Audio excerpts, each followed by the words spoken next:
Today's video is not about the M1903 again. Instead, we are focusing on its conversion, the M1918, which turns it into a semi-automatic rifle. I haven't seen many people talk about this conversion so far, and I haven't seen many people use it either, so why not make a video about it and give it some attention. So, here we have our standard M1903, and now of course we're going to be converting it to an M1918. All you have to do is equip the Pedersen Device, and there you go. With this kind of design, I realized that I have a perfect opportunity right here to create something that looks like a real monstrosity, so let's actually take a look at what I've came up with for my M1918.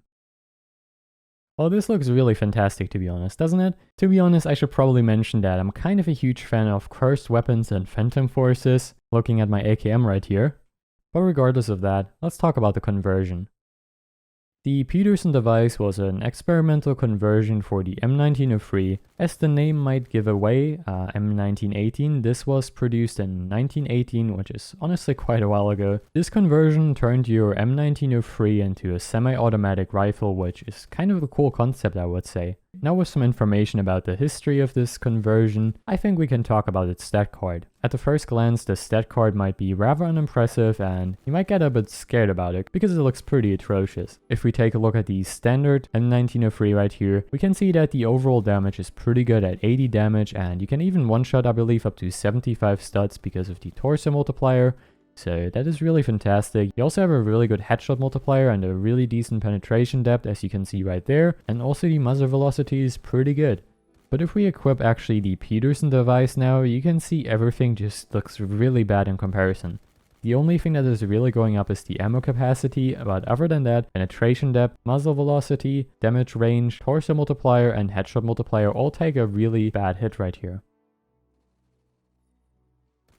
However, one thing we can see, the fire rate definitely improves as well. The accuracy improves by quite a bit and is actually pretty nice, like I really enjoyed it. And I think those are kind of the two main factors why I enjoy this weapon. As you can probably see in the background, I definitely had a pretty decent time. Sometimes it felt like you just played with a disadvantage, but overall it was definitely quite an enjoyable experience, and this may be because I really enjoy playing cursed weapons in the first place, but to be honest, I would still give this conversion a try. If you happen to have 1200 kills with your M1903, you can turn it into the M1918. Otherwise, of course, you could always pre-buy it. I'm not entirely sure how much that would cost you, but it's kind of worth it, I would say.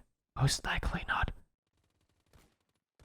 So finally, of course, I think we gotta draw a conclusion. Despite the stat card being extremely underwhelming and honestly looking pretty grim, in comparison to the stock M1903, the M1918 is definitely a viable option in my personal opinion. It is not the most competitive conversion out there, it is not the most insane weapon you will ever use in Phantom Forces, but it's still fun, and over the past few weeks the M1918 has made its way into my list of favorite weapons in Phantom Forces, and I think that definitely says quite a lot about this conversion. This might be due to the fact that I enjoy cursed weapons, like I said, but you know, it's still quite fun, so I guess you gotta make the decision here yourself. Anyways, I think that's going to be it for this video. I really hope you enjoyed this different style of editing and also different style of recording. I tried to make it a bit different and kind of try to make it a bit more funny with some horrible mid-tier jokes, which I didn't include most likely, so fantastic there. If you would like to see some more weapons or some different games that I should showcase on the channel, feel free to leave some comments down below and some feedback, of course. But for now,